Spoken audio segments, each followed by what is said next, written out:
जिंदगी जीना आसान नहीं होता, जिंदगी जीना आसान नहीं होता और बिना संघर्षों के कोई महान नहीं होता।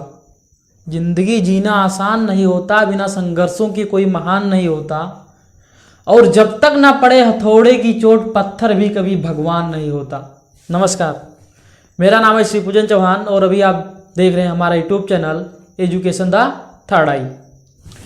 देखिए, आज का जो हमारा चैप्टर है विलयन सॉल्यूशन।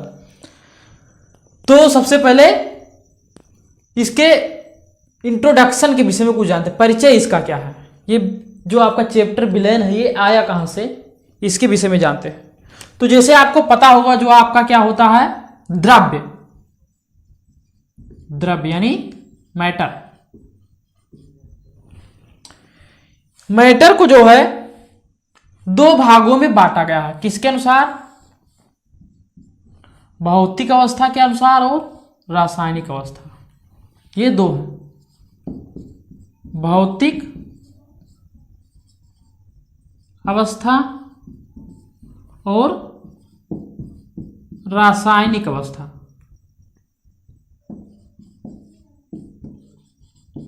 अब देखिए,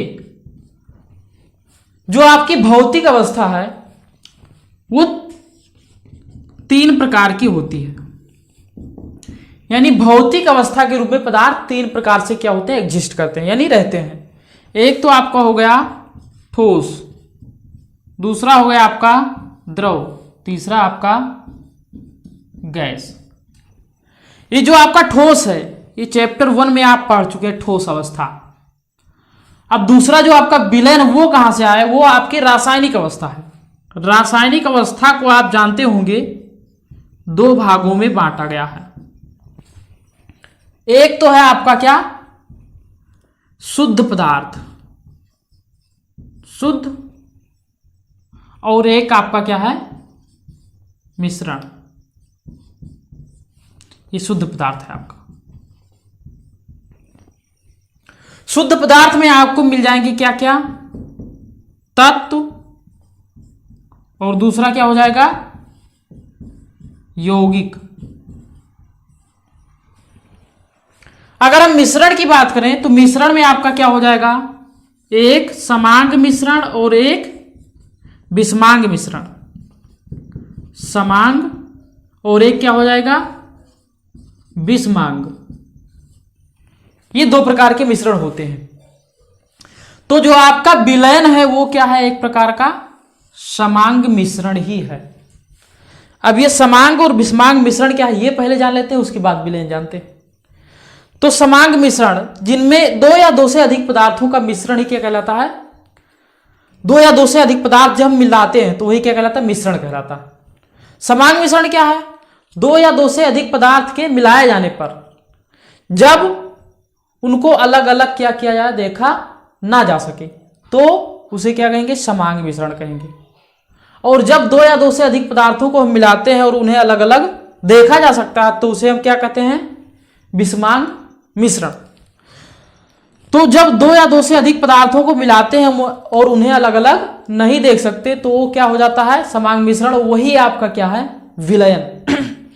तो विलयन को हम परिभाषित कर सकते हैं जैसे कि दो या दो से अधिक पदार्थों के समांग मिश्रणों को ही क्या कहते हैं, विलयन कहते हैं। यानी दो या दो से अधिक पदार्थ मिलाए जाएं और उनका समांग मिश्रण बने तो वो आपका क्या होगा, विलयन होगा। जैसे हम बात करते हैं चीनी और पानी की, तो चीनी और पानी को मिलाने पर क्या हो जाता है, आपको चीनी और पानी अलग अलग दिखाई नहीं देंगे, तो ये आपका क्या हो जाएगा, विलयन हो जाएगा। अब देखिए, विलयन के अवयव, जो दूसरा आपका इसमें पॉइंट है, इसके अवयव की बात करते हैं। ये तो आपका पहला हो गया परिचय, अवयव, अवयव यानी कंपोनेंट, कंपोनेंट। तो इसको जानने से पहले ये जानिए कि विलयन जो होते हैं जब उसमें दो घटक मिले रहते हैं तो उसे हम द्विक विलयन कहते हैं, और जब दो से अधिक घटक, तीन घटक मिल जाएं तो उसे हम क्या कहेंगे, त्रिक विलयन। यानी एक आपका हो जाएगा द्विक विलयन और एक आपका हो जाएगा त्रिक विलयन। इंग्लिश में बात करें तो इसे हम क्या कहेंगे, बाइनरी सॉल्यूशन।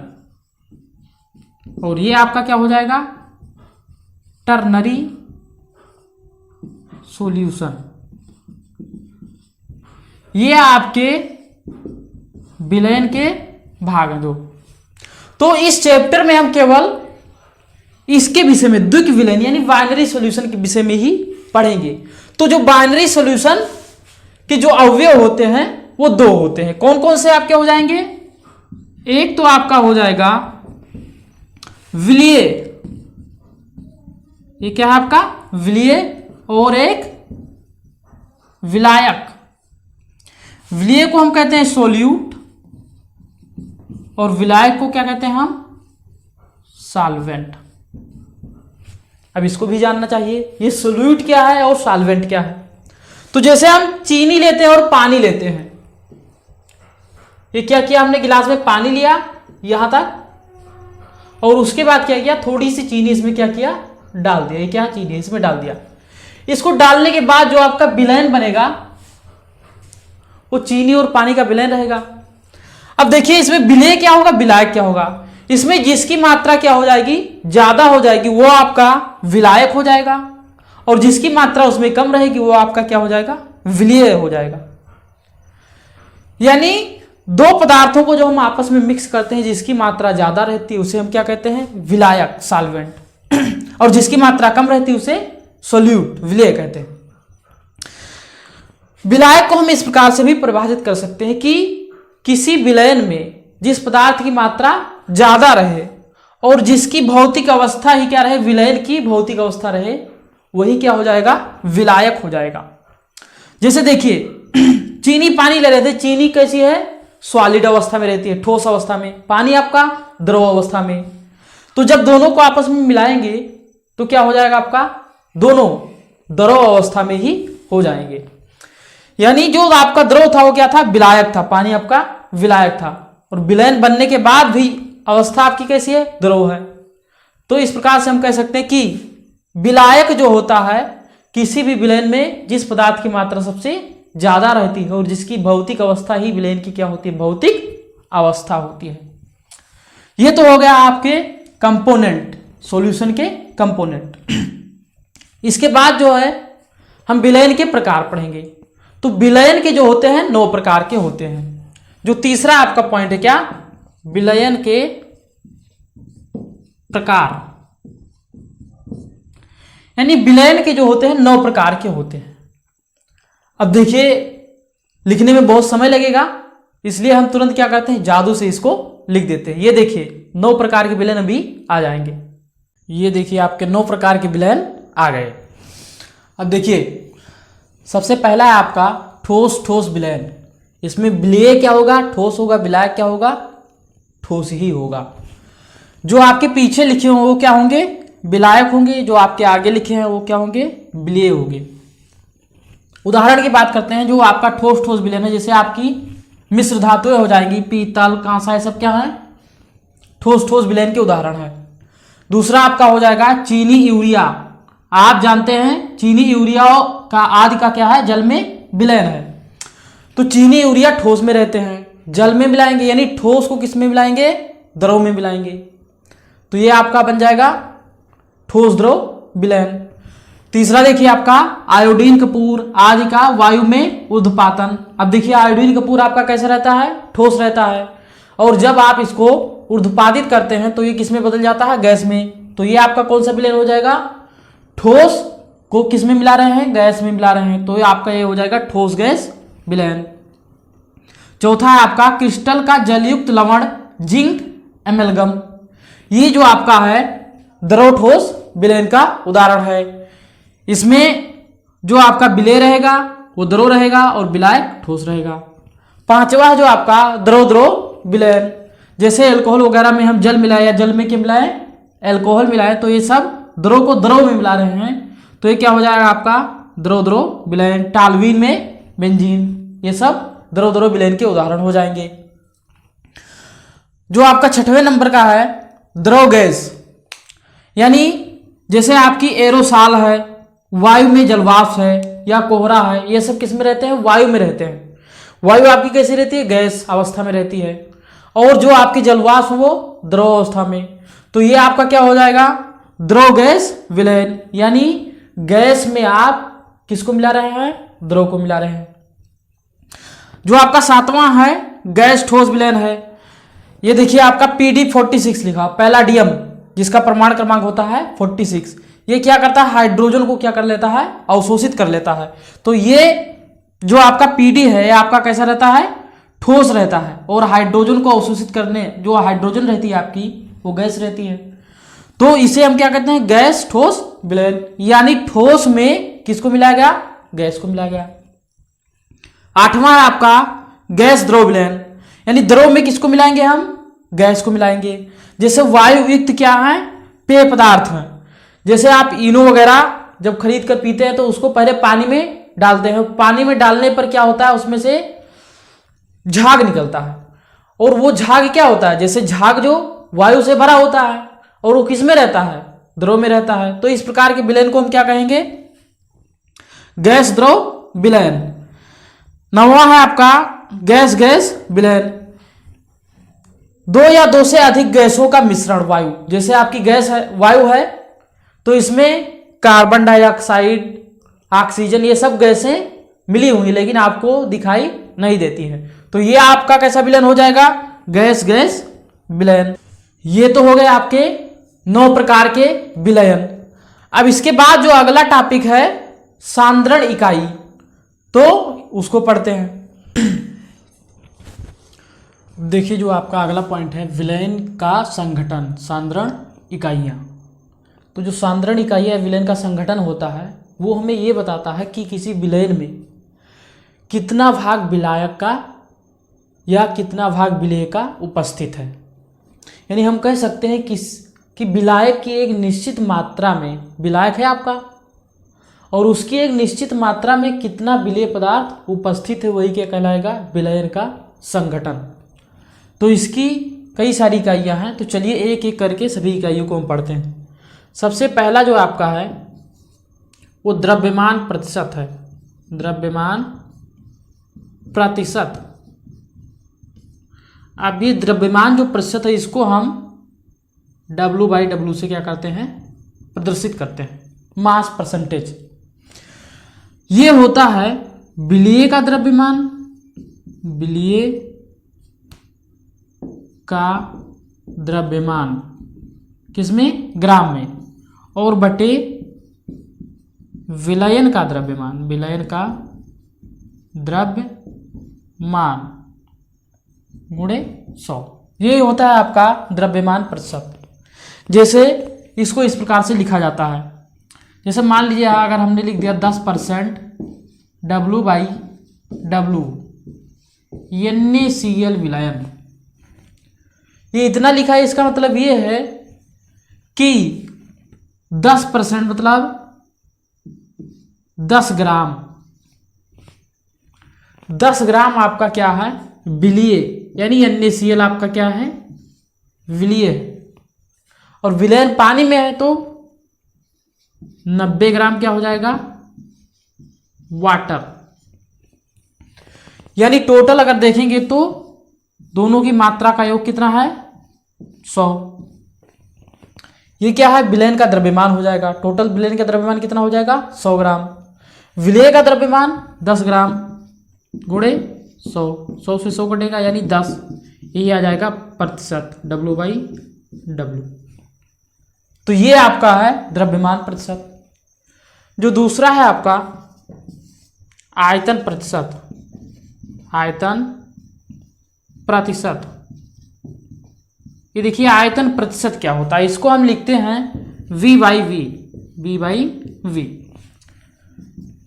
तो आयतन प्रतिशत कुछ नहीं, केवल विलेय का आयतन और विलेय का ये क्या हो जाएगा? आयतन वटे विलयन का आयतन, विलयन का आयतन गुणे 100। ये तो हो जाएगा आपका आयतन प्रतिशत।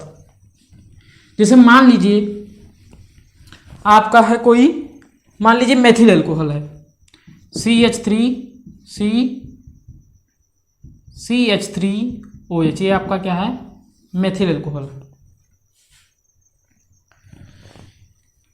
ये मान लीजिए लिखा हुआ 10% VYV विलयन किसके साथ, पानी के साथ।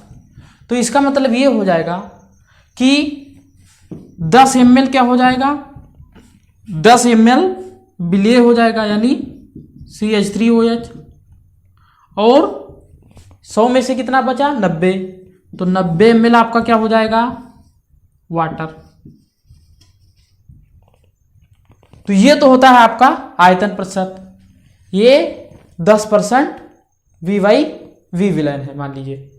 तो यही क्या है आपका 10 ml CH3OH आपका मेथिल अल्कोहल हो जाएगा। तीसरा जो आपका पॉइंट है, थर्ड, ग्राम प्रति लीटर, ग्राम प्रति लीटर। अब क्या करते हैं, कभी कभी सांद्रण इकाई को ग्राम प्रति लीटर में भी व्यक्त करते हैं। जैसे विलय है आपका NaCl, मान लीजिए कितना है, जैसे इधर इसका फार्मूला पहले देख लीजिए, विलय का द्रव्यमान, विलय का द्रव्यमान, विलय का द्रव्यमान बटे विलयन का आयतन, विलयन का आयतन किसमें, लीटर में मापेंगे हम, लीटर में। ये देखिए ग्राम प्रति लीटर को G/L लिखते हैं, यानी ग्राम प्रति लीटर। तो ये इसके लिए फार्मूला हो जाएगा। जैसे अगर हम 1 लीटर में 100 ग्राम अगर NaCl मिलाएं तो हम कहेंगे कि 100 ग्राम प्रति लीटर NaCl विलयन तैयार है आपका। जो आपकी चौथी इकाई है वो आपकी क्या है, मोलरता। ये आपकी सबसे इंपॉर्टेंट है इसमें। जो चौथी इकाई क्या है, मोलरता, मोलैरिटी से। इसको हम कैपिटल M से प्रदर्शित करते हैं, कैपिटल M से। अब देखिए मोलरता क्या होती है, ये होती है विलय के मोलों की संख्या, विलय के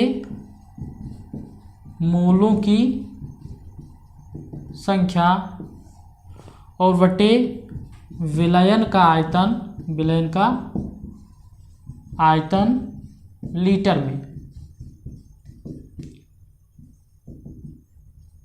यानी हम कह सकते हैं कि 1 लीटर विलयन में उपस्थित कुल मोलों की संख्या क्या होती है, 1 लीटर विलयन में विलय के कुल मोलों की संख्या ही क्या होती है, उसकी मोलरता होती है। ये इसके लिए फार्मूला हो जाएगा। जैसे किसी पदार्थ का यदि आपको द्रव्यमान दिया हुआ हो तो आप उसकी मोलरता आसानी से क्या कर सकते हैं, ज्ञात कर सकते हैं। द्रव्यमान और आपको क्या दिया जाए, आयतन। जैसे मान लीजिए इस पर एक सवाल भी कर लेते हैं। जैसे मान लीजिए आपका H2SO4 है,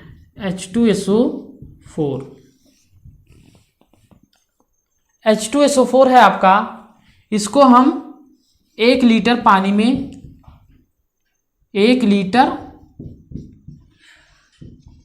पानी में 98 ग्राम है, 98 ग्राम।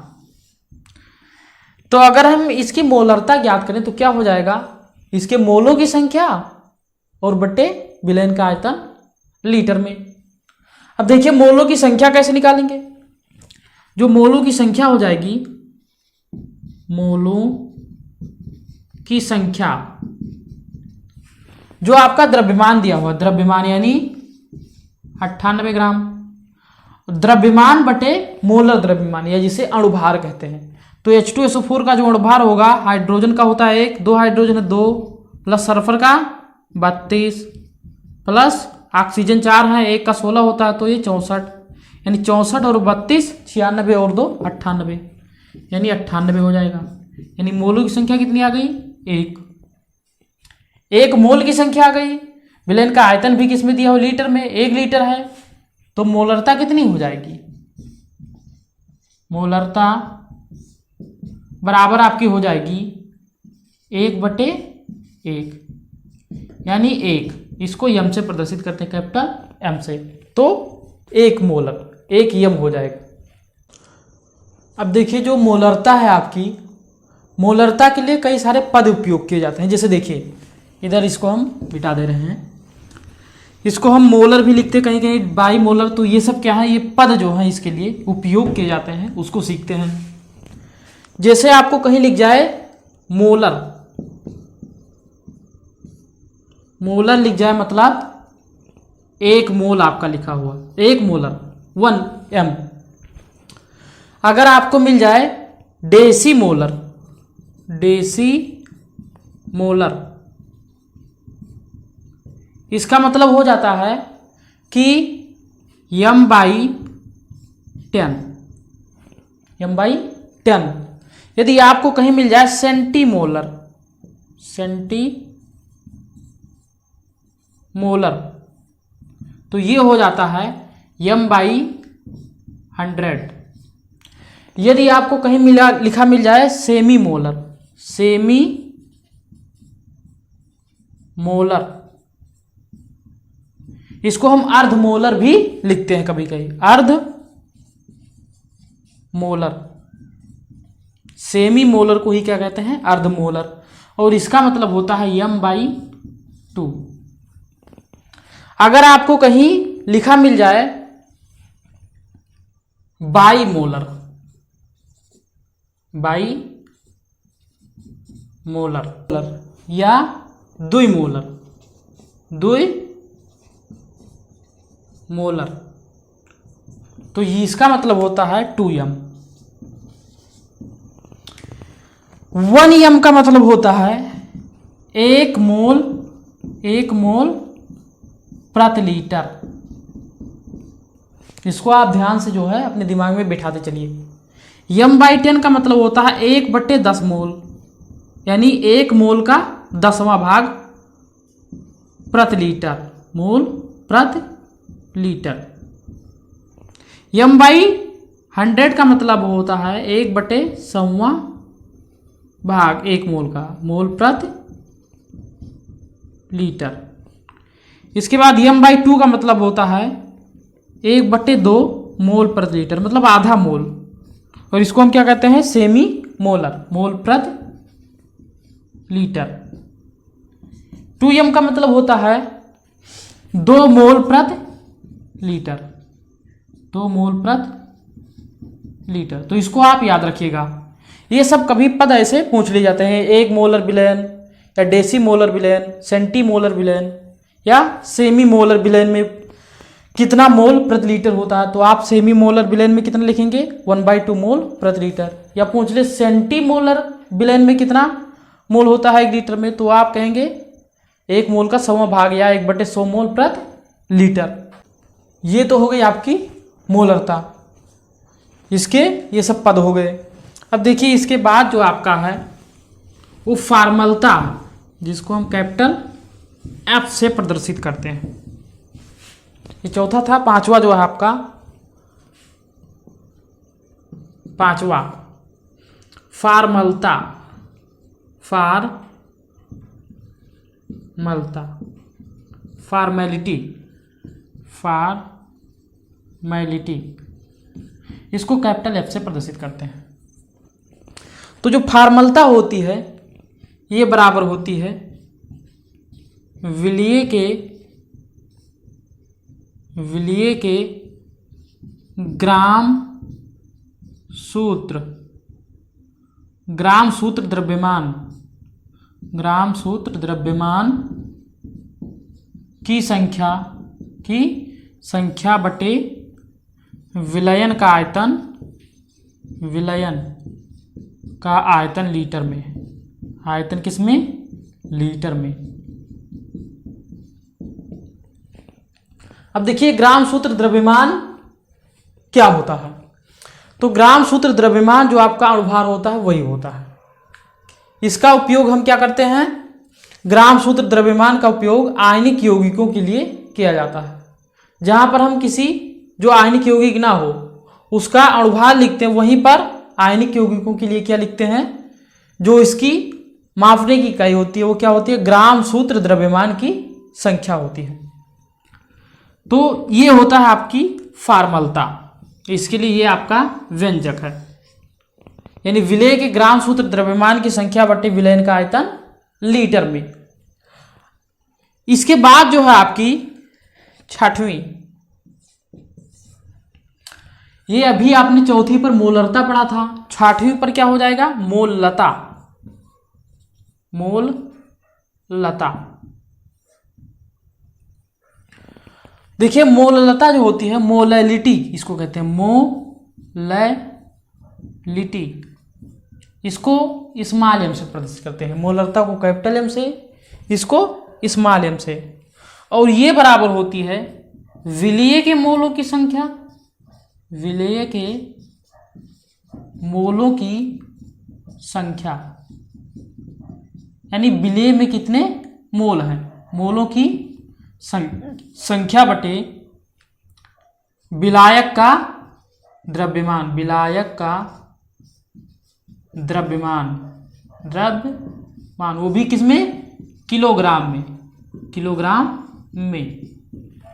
यानी जो आपकी मोललता होती है वो विलेय के मोलों की संख्या यानी और बटे विलायक का द्रव्यमान, यानी 1 किलोग्राम विलायक में कितना विलेय उपस्थित है, यानी कितने विलेय के मोल उपस्थित है, यही क्या बताती है आपकी मोललता, मोलैलिटी, इसको स्मॉल एम से प्रदर्शित करते हैं।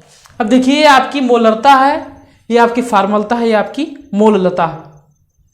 इसमें दोनों में देखेंगे आपका विलयन का आयतन नीचे लिखा हुआ है, ये भी विलयन का आयतन है, लेकिन यहाँ विलायक का द्रव्यमान लिखा हुआ है।